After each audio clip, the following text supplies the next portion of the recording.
Hello दोस्तों, आज हम जानेंगे आदिकाल की प्रमुख प्रवृत्तियों के बारे में। तो आदिकाल की प्रवृत्ति को समझने से पहले प्रवृत्ति किसे कहते हैं, चलिए इसको थोड़ा सा देखते हैं। प्रवृत्ति जो है प्र जोड़ वृत्ति, दो शब्दों के मेल से बना है। प्र का अर्थ हो जाएगा अलग, वहीं वृत्ति का अर्थ हो जाएगा कि अलग विचार। वृत्ति मतलब विचार, मन के विचार, यानी कि अलग विचार। यानी कि हम लोग उदाहरण से इस प्रकार समझ सकते हैं कि प्रवृत्ति का अर्थ होता है ऐसी आदतें या क्रियाएं जो जन्म से हमारे अंदर मौजूद होती है, इसे ही प्रवृत्ति कहते हैं। प्रवृत्ति को जो है हम इस प्रकार से भी समझ सकते हैं कि मान लीजिए एक छोटा सा बच्चा है, और बच्चा जो है मान लीजिए उसके पास एक खिलौना है। आपने क्या किया कि उस खिलौना को जो है दूसरे बच्चे को दे दिया, तो बच्चों में जो है ईर्ष्या की भावना आ जाती है। तो हम बोलेंगे बच्चों की प्रवृत्ति ही होती है कि बच्चे ईर्ष्या करते हैं। इसी प्रकार से आदिकाल की में जो है क्या प्रवृत्ति थी, लेखकों में क्या प्रवृत्ति थी, उस समय के काल की क्या प्रवृत्ति थी, इसको जानेंगे। तो आदिकाल की प्रवृत्ति को जानने के लिए मैंने 10 पॉइंट बनाया है, और 10 पॉइंट के माध्यम से जो है हम आदिकाल की प्रवृत्ति को समझेंगे। और जितना आपको याद होता है उतना पॉइंट भी आप अगर एग्जाम में लिख लेते हैं तो बहुत अच्छे मार्क्स मिलेंगे। तो चलिए पहला पॉइंट क्या है देखते हैं। तो पहला पॉइंट क्या होगा हमारा कि वीर रस की प्रधानता थी। पहला पॉइंट वीर रस की प्रधानता। दूसरा पॉइंट क्या होगा कि आदिकाल में जो है दूसरा पॉइंट क्या हो जाएगा कि युद्धों का सजीव वर्णन होता था, यानी कि युद्धों का सजीव वर्णन, ये हमारा दूसरा पॉइंट है। तीसरा पॉइंट आ जाते हैं कि श्रृंगार रस का प्रतिपादन, ये हमारा तीसरा पॉइंट है। चौथा पॉइंट हम क्या लिखेंगे कि मतलब एक प्रकार से आप जानिएगा कि काल्पनिकता की मतलब बहुलता थी। काल्पनिकता की बहुलता और ऐतिहासिकता का अभाव था। काल्पनिकता का बहुलता थी और ऐतिहासिकता का अभाव, ये हमारा चौथा पॉइंट बन जाएगा।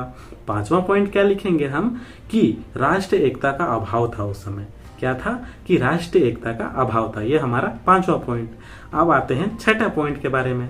तो छठा पॉइंट हमारा क्या हो जाएगा कि आश्रयदाताओं की प्रशंसा होती थी। ठीक है, क्या होती थी कि आश्रयदाताओं की प्रशंसा होती थी। इसके बाद छंद और अलंकार का प्रयोग होता था, ये हमारा सातवां पॉइंट हो जाएगा। क्या, छंद और अलंकार का प्रयोग होता था। इसके बाद हमारा सातवां पॉइंट खत्म हो गया। आठवां पॉइंट हम क्या लिखेंगे, सांस्कृतिक महत्व। सांस्कृतिक महत्व था उस समय, सांस्कृतिक का महत्व था। ठीक है, तो ये हम जो है आठवां पॉइंट के रूप में लिख सकते हैं। ठीक है, इसके बाद है नवां पॉइंट हम लोग मान के चलते हैं भाषा और प्रबंध काव्य लेखन। भाषा और प्रबंध काव्य लेखन, इसमें जो है डिंगल और पिंगल भाषाएं आती है। इसके बाद जो हमारा अंतिम और 10वां पॉइंट क्या बन जाएगा कि हिंदी कविता का आरंभ भी लिख सकते हैं, या हिंदी कवियों का प्रारंभिक रूप भी बोल सकते हैं। इस तरीके से हमने 10 पॉइंट के माध्यम से जो है इसको डिस्कस करेंगे, और आगे जो है एक एक पॉइंट को जो हम लोग चलिए उसको विस्तार से पढ़ते हैं, और आशा करते हैं आप लोगों को बेहतरीन तरीके से समझ में आ जाएगा।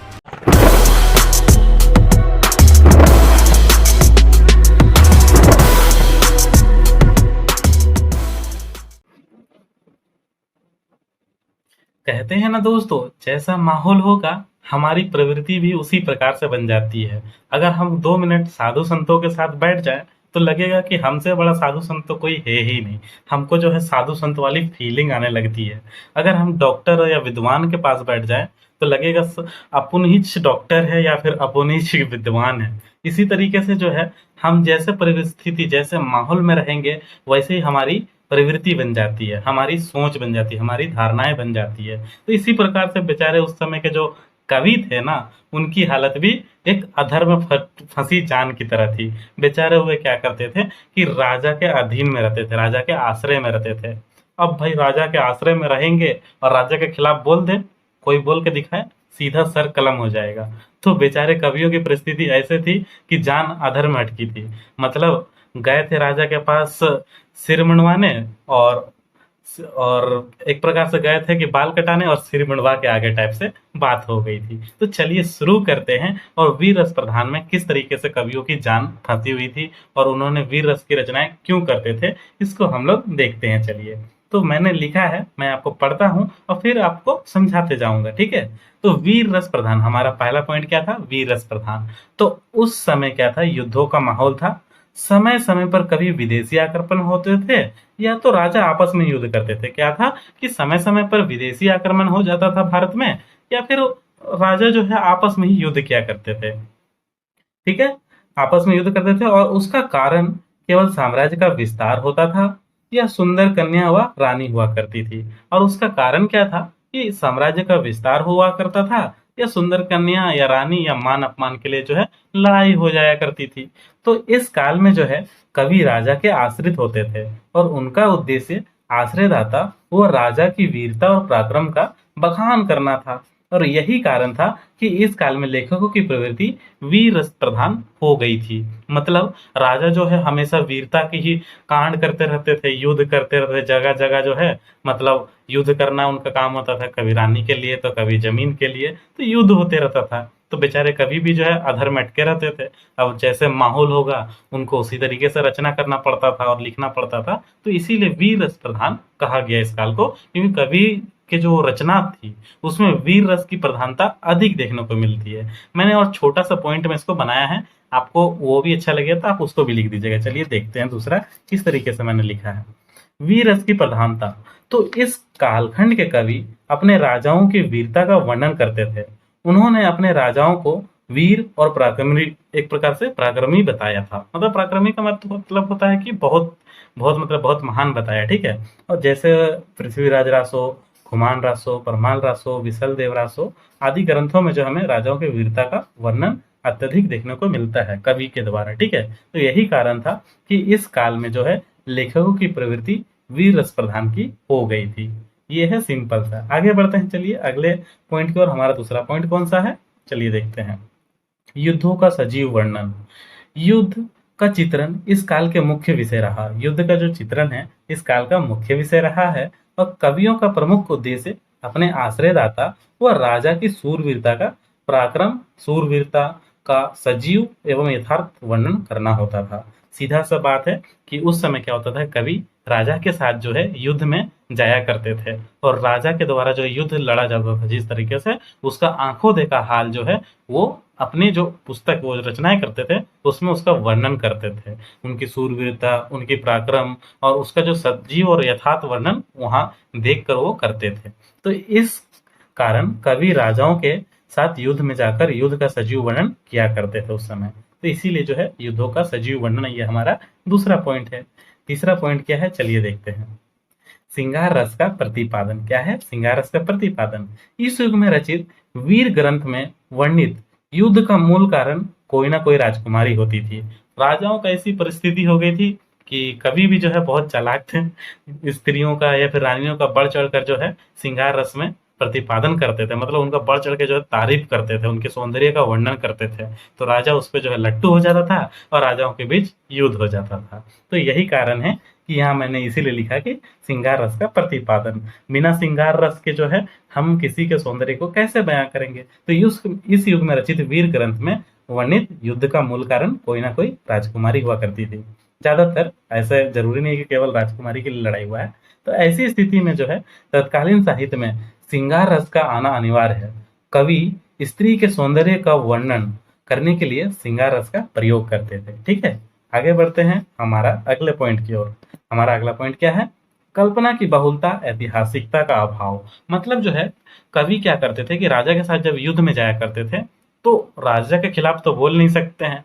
और भैया जब राजा के खिलाफ बोल नहीं सकते हैं तो राजा के खिलाफ छोटा लिख भी नहीं सकते हैं, बढ़ा चढ़ा कर लिखना पड़ेगा, तब राजा खुश होगा तो स्वर्ण मुद्राएं देगा और उसको जो है अच्छा स्थान देगा अपने दरबार में। तो क्या करते थे कवि कि इस काल में कवियों को राजश्रय प्रदान था, मतलब राजा के आश्रित रहते थे। इस कारण क्या होता था कि कवि लेखक, तो जो कवियों के लेखन में जो है क्या होता था, कल्पना का समावेश होना कोई आश्चर्यजनक नहीं है। कल्पना होना कोई आश्चर्यजनक नहीं है। तो कल्पना के द्वारा इस कवि, मतलब कल्पना के द्वारा क्या होती, इन कवियों ने प्रत्येक वस्तु को रंगीन, अद्भुत बनाने का प्रयास किया है। रंगीन और अद्भुत बनाने का प्रयास किया था इस काल में। तो साधारण घटना भी जो है चमत्कार पूर्ण बना दी जाती थी। वो वीर रचनात्मक ग्रंथों की प्रामाणिकता संदिग्ध है अतः उनमें ऐतिहासिकता का अभाव देखने को मिलता है। तो सिंपल सा बात है कि उस समय के जो कवि क्या करते थे, राजा के आश्रय में रहते थे।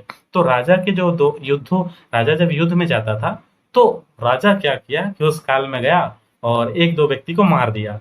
लेकिन क्या हुआ कि कवि क्या करेंगे कि उसको बढ़ा चढ़ा के बताएंगे कि राजा ने एक तीर चलाया और पूरी की पूरी सेना का विनाश हो गया। मानो जो है तीर से जो है एक तीर से 100 तीर बन गए और उससे जो है सभी सेना का विनाश हो गया। तो ये तो है काल्पनिकता, लेकिन वास्तविकता क्या थी कि राजा जो है, जैसे हम लोग आम युद्ध करते हैं तो भैया एक दो से ज्यादा से हम लोग लड़ नहीं सकते, वरना हमारा भी बैंड बज जाएगा। तो इसी प्रकार से जो है कवि वर्णन करते थे, तो उसमें वास्तविकता नहीं होकर काल्पनिकता अधिक होती थी। अगला पॉइंट हमारा देखते हैं क्या है। राष्ट्रीय एकता का अभाव। देश छोटे छोटे राज्यों में विभक्त था। एक मिनट रुकिए। देश क्या है, छोटे छोटे राज्यों में विभक्त था और उस समय प्रत्येक राजा अपने राज्य का विस्तार करना चाहता था। केंद्र में कोई एक सत्ता का प्रभाव नहीं था। छोटे छोटे राजा मान अपमान के लिए, सुंदर कन्याओं या राजकुमारियों के लिए भी युद्ध करने पर उतर जाते थे। यही कारण था कि देश में एकता का अभाव देखने को मिलता है। सीधा सा बात है कि उस समय राष्ट्र एकता का अभाव क्यों नहीं था। राष्ट्र एकता का अभाव इसीलिए था उस समय में कि उस काल में क्या था कि देश छोटे छोटे राज्यों में विभक्त था। तो छोटे छोटे राज्य क्या होते थे ना कि आपस में ही अपने राज्य को बड़ा करने के लिए उनसे युद्ध करने का। अब मान लीजिए कि आप खुद देख लीजिए कि आपका घर के बगल में जो है आपके जो जमीन खरीदते हैं, आप कहीं देखिएगा तो जमीन के लिए तो भैया आसपास में क्या पूरा भारत का और पाकिस्तान का उदाहरण ले लीजिए, जमीन को लेकर लड़ाई होता है। तो इसी प्रकार से जो है उस काल में भी क्या होता था कि जमीन को लेकर जो है युद्ध हुआ करते थे कि भाई थोड़ा सा हथियार लेंगे तो हमारे तरफ आ जाएगा। तो उसी प्रकार से क्या हुआ कि छोटे छोटे राज्य जो है थे, अच्छा अपने राज्य को विस्तार करने के लिए आपस में युद्ध करते थे। तो अपना जैसे भारत और पाकिस्तान की नहीं बनती है, उस समय भारत के जो मतलब छोटे छोटे राज्य थे एक दूसरे से उनकी नहीं बनती थी, इसलिए एकता का अभाव देखने को हम लोग को मिलता है। अब कोई एक शक्ति होगा, जैसे अभी वर्तमान में केंद्र में प्रधानमंत्री है, उस तरीके से उस समय का कोई, उस समय राजा अशोक थे। राजा अशोक के बाद जो है आपका राजा, आपके बाद राजा अशोक जो शक्तिशाली थे, पावर में थे, पूरा सबको भारत को एक वर्ष मतलब एक साथ जोड़ा था। फिर राजा हर्षवर्धन थे, उनकी मृत्यु के बाद जो है ऐसा कोई राजा ही नहीं था जो कि मतलब एक सत्ता को जोड़ के रखे। यही कारण था कि उस समय राष्ट्र एकता का अभाव देखने को मिलता है। अगले पॉइंट पर हम लोग चलते हैं और देखते हैं हमारा अगला पॉइंट क्या है। आश्रयदाताओं की प्रशंसा। आश्रयदाताओं की प्रशंसा का बात है कि सीधा ऐसा बात समझिए कि आपका जो है गला किसी और के हाथ में है, मतलब तोता का गला किसी और के हाथ में है। मतलब कि आदि काल के अधिकांश कवि राजाओं के व सामंतों के आश्रित रहते थे, मतलब राजा या सामंतों के अधीन उनके घर में रहते थे, सीधा सा बात है। तो उनको आश्रय तभी प्राप्त होता था जब वो अपने आश्रयदाताओं की प्रशंसा करते थे। ऐसा करना उनके लिए अनिवार्य था क्योंकि वह स्वतंत्र लेखन ना करके अपने राजा के लिए लिखा करते थे, जिससे उनको जीवकोपार्जन तथा संरक्षण प्रदान होता था। सिंपल सा बात है कि उनको जो है कोई राजा क्यों प्रोटेक्ट करेगा भाई, किसी को कोई भी आ जाएगा ऐरा गैर आदमी, उसको राजा क्या बचाते फिरेगा, नहीं। तो राजा जो कवि क्या करते थे कि राजा के दरबार में जाते थे और राजा के जो है मटर मक्खन, मतलब कि मटर मक्खन सब लगा करके जो है राजा को अपने कविता से जो है प्रसन्न करते थे। और राजा खुश होकर क्या करता था कि उनको मुद्रा वगैरह देता था और उनका संरक्षण भी करता था, क्योंकि उस समय जो है बहुत अशांति फैला हुआ था पूरे चारों तरफ। पता चला कोई अगर टपका दे किसी किसी को भी, किसी का कोई ठिकाना नहीं था। तो इसी कारण जो है कवि राजा के आश्रय में रहते थे और आश्रयदाताओं की प्रशंसा करते थे ताकि उनका जीविकोपार्जन हो सके और संरक्षण प्रदान हो सके। आगे पॉइंट की ओर बढ़ते हैं। हमारा अगला पॉइंट क्या है, चलिए देखते हैं। भाषा और प्रबंध काव्य लेखन, जिसमें डिंगल और पिंगल भाषाएं प्रमुख थी। तो यह इस काल की प्रमुख भाषा थी। क्या डिंगल और पिंगल भाषा जो है इस काल की प्रमुख भाषा थी। कुछ लोग जो है इसे अपभ्रंश भी नाम देते हैं। वीर काव्य डिंगल तथा पिंगल दोनों में लिखे गए थे और डिंगल भाषा अपभ्रंश प्लस राजस्थानी से मिलकर बनी है। मतलब डिंगल भाषा कौन कौन से शब्दों भाषा से मिलकर बनी है, अपभ्रंश और राजस्थानी से मिलकर बनी है। वहीं पिंगल भाषा क्या है कि अपभ्रंश तथा ब्रज भाषा से मिलकर, ब्रज भाषा से मिलकर बनी है, ठीक है। और आदिकाल में इसका अत्यधिक प्रयोग देखने को मिलता है। आदिकाल में जितने भी ग्रंथों की रचना हुई है उसमें क्या हुआ था कि डिंगल और पिंगल भाषा में जो है रचनाएं हुआ करती थी। आगे बढ़ते हैं अगले पॉइंट की ओर, चलिए देखते हैं। छंद और अलंकार का प्रयोग। उस समय क्या था कि छंदों की विविधता के लिए यह काल सर्वप्रिय था। मतलब बहुत सारे छंदों का प्रयोग हो जाता है। इसमें कौन कौन से छंद प्रमुख थे देखते हैं चलिए। तो इस काल के प्रमुख छंद जो है जैसे दोहा, रोला, तोटक, तोमर, छप्पय, गाथा आदि जो है अनेक छंदों का प्रयोग किया जाता था तथा इस युग की रचनाओं में अतिशयोक्ति अलंकार का प्रयोग किया जाता था। अलंकार कौन सा था? तो अतिशयोक्ति अलंकार का अधिक प्रयोग किया जाता था। इसके अलावा भी बहुत सारे अलंकार का प्रयोग होता था जैसे अनुप्रस्थ अलंकार, रूपक अलंकार, उत्प्रेक्षक अलंकार, उपमा अलंकार का चित्रण भी इस काव्य में देखने को हम लोग को मिलता है। तो आशा करते हैं आप लोगों को अच्छी तरीके से समझ में आ रहा है। अगले पॉइंट की ओर बढ़ते हैं। हमारा अगला पॉइंट क्या है? सांस्कृतिक महत्व। एक प्रकार से हम लोग देखेंगे कि सांस्कृतिक महत्व की दृष्टि से आदिकाल में रची गई साहित्य अत्यंत महत्वपूर्ण है। साहित्य के आधार पर सांस्कृतिक अध्ययन भी होने लगे थे। साहित्य के आधार पर क्या हो रहा था कि उस समय सांस्कृतिक अध्ययन भी होने लगा था। उस समय के लेखक अपने राजा के राज्य में मनाए जाने वाले उत्सव को रासो साहित्य में विशेष स्थान दिया करते थे। साथ ही संस्कृति का यथा मतलब स्थान जो है वर्णन करते थे। मतलब वहाँ की जो संस्कृति है उसका वहीं पर रहकर उसका वर्णन किया करते थे। मान लीजिए कि कोई कवि जो है किसी राजा के राज्य में रहने चला गया, बोरिया बिस्तर लेके जो है आप कवि हैं, आप चल गए हैं राजा के महाराज के दरबार में, ठीक है। और महाराज के खिलाफ जो है आप तो बोल नहीं सकते, आप उनके आश्रयदाता बन चुके हैं, आप उनका युद्ध में जाकर जो है उनका वीरता का वर्णन कर रहे हैं, वीर रस की रचनाएं कर रहे हैं। अब क्या हो गया कि उस समय जो है राजा के काल में क्या होता था, इस सांस्कृतिक महत्व को भी देखने को मिलता था। बहुत सारी सांस्कृतिक कलाएं होती थी, मतलब ये एक प्रकार से समझिए कि उत्सव हुआ करता था। तो उस उत्सव का जो है वही यथार्थ मतलब कि यथा स्थिति उस समय की स्थिति का, उस समय के जो उत्सव का वर्णन किया करते थे। इसीलिए सांस्कृतिक महत्व भी हम लोग को देखने को मिलता है। अगले पॉइंट की ओर आते हैं। हमारा अगला पॉइंट कौन सा है देखते हैं। ये हमारा अंतिम पॉइंट है, हिंदी कविता का प्रारंभिक रूप। क्या है? हिंदी कविता का प्रारंभिक रूप। आदिकाल साहित्य की प्रामाणिकता संदिग्ध होते हुए भी इसके महत्व को हम लोग भुलाया नहीं सकते हैं, भुलाया नहीं जा सकता है, ठीक है। इसका आरंभ कविता से हुआ है, जैसे संस्कृत, मतलब इसका आरंभ क्या हुआ है? कविताओं से ही हुआ है। और संस्कृत, प्राकृतिक और अपभ्रंश में जो है गद्य पद दोनों रूपों में काव्य रचना की प्रधानता थी। हिंदी में पहले की सभी भाषाएं जन भाषा ना होकर बल्कि विशिष्ट जाति या समुदाय अथवा वर्ग के लिए हुआ करता था। इसके बाद क्या हुआ कि हिंदी का साहित्य में पदार्पण कब से हुआ? तो मुद्रण के प्रचार प्रसार से हुआ। मुद्रण का अर्थ होता है कि रेडियो माध्यम, ठीक है। जिसके कारण जो है एक नया पाठक वर्ग सामने आया। वह वर्ग कौन था? वह वर्ग कौन सा था? तो मध्यम वर्ग था, ठीक है, जिसने हिंदी को अपनाया और उसे साहित्य के रूप में स्वीकार किया। तो सिंपल सा बात है, आइए हम लोग इसको सरल शब्दों में समझने का प्रयास करते हैं कि हिंदी कविता का प्रारंभिक रूप क्यों कहा जा रहा है।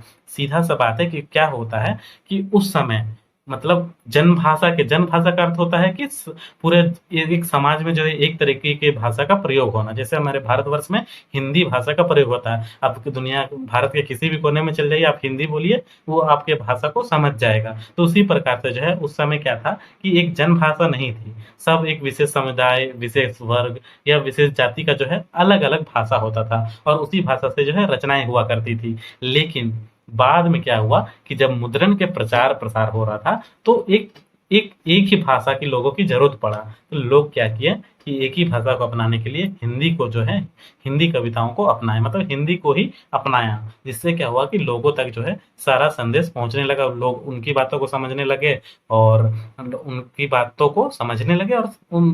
बात जो है लोग जन समाज जो है समझने लगा था। मान के चलिए कि आप भारत के किसी भी कोने में जा रहे हैं, आप साउथ इंडियन में चल गए तो उनकी भाषा अलग है, लेकिन कॉमन भाषा कौन सी? हिंदी भाषा है। इसीलिए जो है इसका प्रयोग होने लगा था और इसी से जो है नई नई हिंदी